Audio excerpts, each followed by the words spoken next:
V rubriko Glas ljudstva smo ta teden prejeli ogromno pošte, najbolj pa nas je v oči zbodlo sporočilo, ki ga je poslal Ožbe in pravi takole.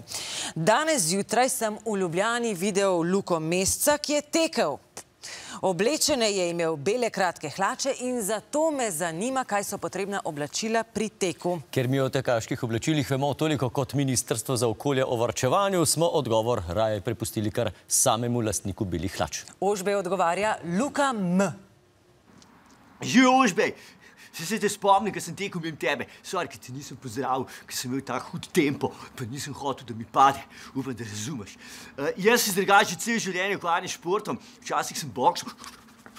Potem sem pa malo nehal, so mi prepovedali od unega incidenta z avcem. Ta zgodba v sporu z golobom, to je pa samo za medije. V resnici sem ga jaz razbol dol v kantini in enem private fight žuru. To se ni važno. Tek sem izbral, ker je eden najbolj pravičnih športov. Pri teku tako delavci kot elite švicamo enako. Ne glede na to, koliko stanejo naši čevlji, slušalke, švic, majice. Ne potrebujemo nobene posebne opreme, samo željo po izpostavljanju in pa občutek, da si boljši od drugih.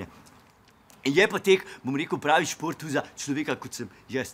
Pravijo, da je politika tek na dolge proge in jaz sem v politiki že celo življenje. Osebno mi pa najbolj streza tek na tekaški progi, ker zaradi naravne nagnjenosti v levo hitreje tečem na štadionu skozi zavoje, če vidite.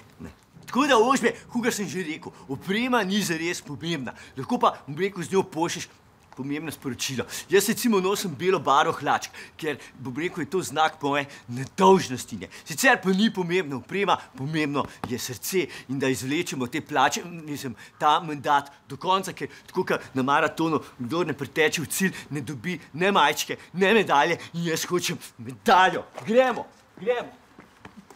Au! Kave za grabo.